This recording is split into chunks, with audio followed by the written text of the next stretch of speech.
Hi, welcome back. This is part 2 of my 3-part series on the Ultimatum. In this video, I want to talk about who the new couples are in terms of their pairing and whether I think they're a good fit or not.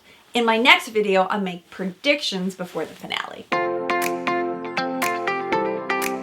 Welcome to Reality TV Therapy with me, Dr. Diane.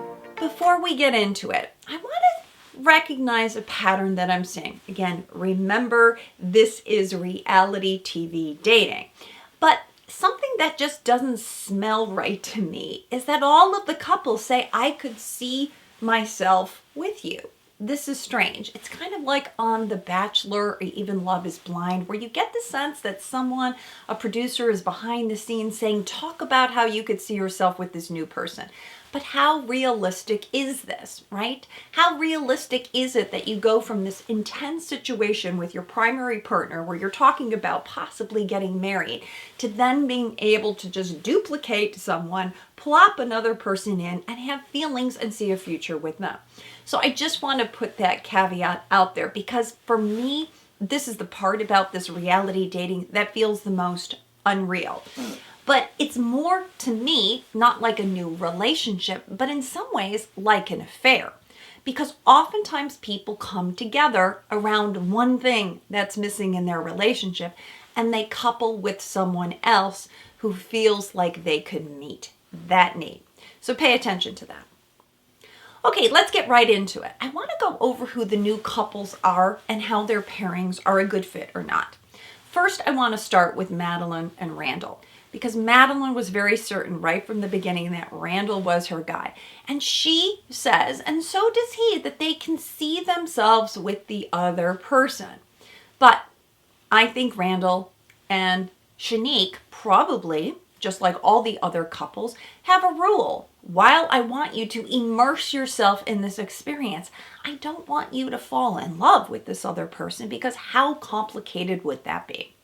Now, with Madeline and Randall, I do think that Madeline is trying to come out more, and Randall's a better partner to help her do that. Why? Because Randall's not in her face the way Colby is. He's more relaxed. She talks about him being more realistic, more rational. And I think Madeline also has a love language of being more physical. Now, this is where it gets tricky here because with Madeline and Randall, again, there are limits and boundaries about what can happen or what can't happen. And I think Madeline feels a little bit frustrated because she would like to be displaying how she feels through her physicality, and that doesn't happen. But Randall does talk. They talk about a possible sex life, right? He admits that he's a little bit intimidated by Madeline, thinking that maybe she's a little bit more explorative. She's maybe freaky in the sheets, but he's attracted to her because her voice is kind of raspy, and I do think there's some nice, again, sexual chemistry between these two. But Madeline in particular seems like she really could see herself with Randall, that he's checking off the boxes. Why? Because they have lovely dates, right? It's a reprieve from the stress that they've been under to get to this breaking point. And so, of course, it's going to be easy to connect. And compared to Colby, Randall is more grounded. But Madeline likes that she can open up and she can be more herself. She says it's a side of her that she's never seen. Again, I don't imagine that they have a lot of dating relationship experience. Randall also appreciates how different Madeline is from Shanique, right? Because both of them, both Madeline and Randall, their biggest complaint with their partner is they don't feel heard or listened to. So, of course, like in any kind of affair, people bond around something that's missing in their primary relationship. And this person meets that one need. Now, would they be a good lifelong partner? No, because they need to meet lots of other needs. But what's interesting is that's how they're joining. Sometimes people will call that a trauma bond, right? I have my own trauma from my experience, or really a negative toxic relationship. You have your own experience, and we're joining together around the commonality of that. But both of them at this point at least feel like they haven't been heard or listened to, and the new partner is doing a better job. Now, here's the real thing that I would ask both Madeline and Randall to check with themselves. That they themselves maybe are waiting for permission to speak up in their primary relationship. The ultimatum is working for them because now they're allowed to speak up more with this new person, right? Maybe Madeline fears that Colby's going to speak over her. Maybe Randall fears that he's not going to quite get it right with Shanique, but it's something that both of them need to work on, which is to come out and, as I've said, be more high expressive, say what they need and what they want. But I thought what was interesting here in this new couple pairing is Madeline's really trying to get confirmation from other people, right? She introduces Randall to her friends. Her friends are all concerned that Colby is a big dreamer, and can he really follow up on his dreams? Now, I will tell you this, I was a bit concerned and I wanted to take a pause about this, but I do think that I've noticed, at least in 3 different scenes, that Madeline seems to be drinking quite a lot, right? They've got their silver glasses so you can't tell how much they're drinking or not, but we see her a bit tipsy, right? With her friends, with the girls, and it seems to me like for Madeline, maybe that's how she manages her stress. Sometimes people who have some social anxiety turn to alcohol as more of like a relaxer or a truth serum, and I'd wondered if that isn't happening for Madeline. But I think it's something that she should take a look at, because oftentimes people are managing their stress by using alcohol, and we can see that there's all kinds of negative repercussions for that. Couple number 2, Jake and Ray. Let's talk about them, because this to me feels like the best fit in terms of the new pairings, right? And everybody else sees it too. They have some really nice things in common. They both talk about how they're both kind of clean. They like to take care of things around the house. They're on the same schedule, and it just is easy for them. Now, what's hard is that, and what I think draws this couple together, is that they both have resentments. Ray admits that she's had a hard time with jealousy, and these couple, right, they bond over feeling unheard in their relationship too. Ray is with Zay, works at a club. He's got pictures of himself on Instagram and social media. He looks like a single guy. Zay gets lots of attention, and it's hard for Ray to feel like she's the only one, like she's important. And that's what successful couples do, make their partner feel heard and important. Jake says the same thing with April, that she's on social media and he's not crazy about it either.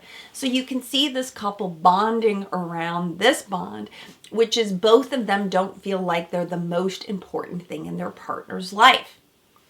Ray wants to get approval. She brings Jake to meet her father.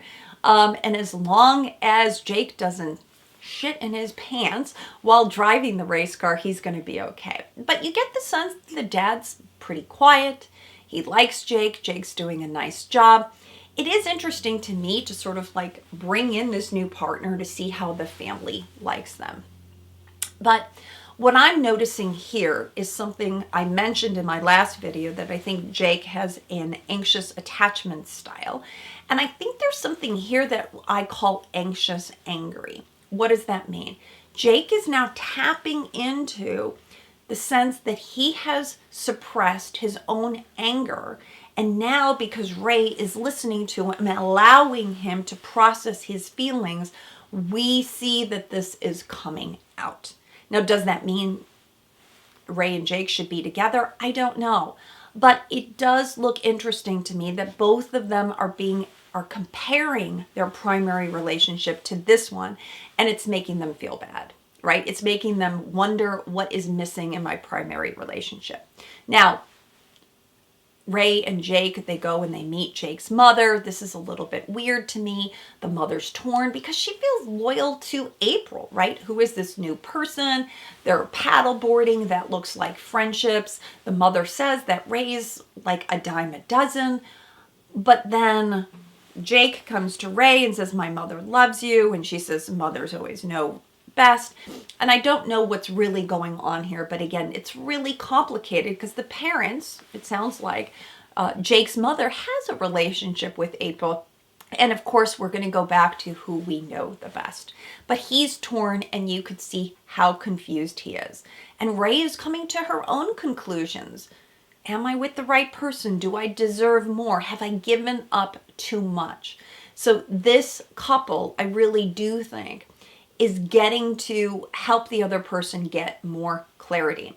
Now, I think it's also hard because we see a guy's night and a girl's night, and Jake comes back and tells Ray that Zay, her partner, right, was upset with Colby. And what is Ray really supposed to do about that? Because she can't control Zay.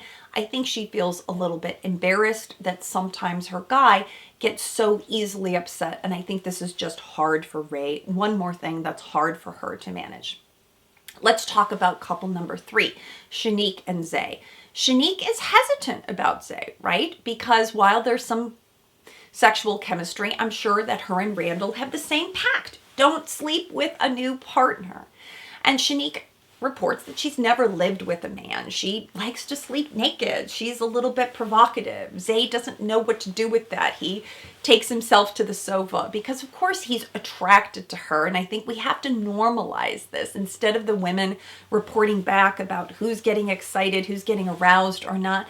The men are thinking, there's this woman that I'm spending time with. I think it's very hard for them to put that in perspective. But all of them do seem like they have boundaries and they're being respectful of one another.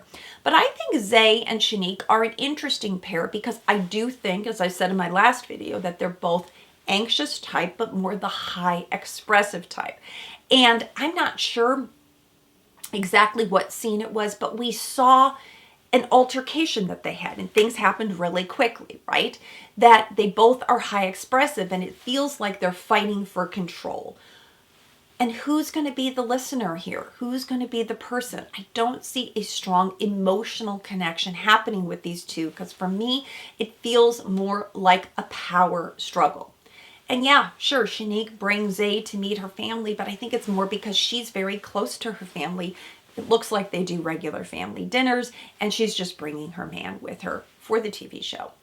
Let's talk about couple number 4, April and Colby. Now, of course, they end up together, and that wasn't either one of their first choice, right? April had chosen Hunter, Colby had chosen Lauren, but Lauren and Hunter had chosen other people. So I think that this is really more of a friendship, right? They're cooking together, supporting one another.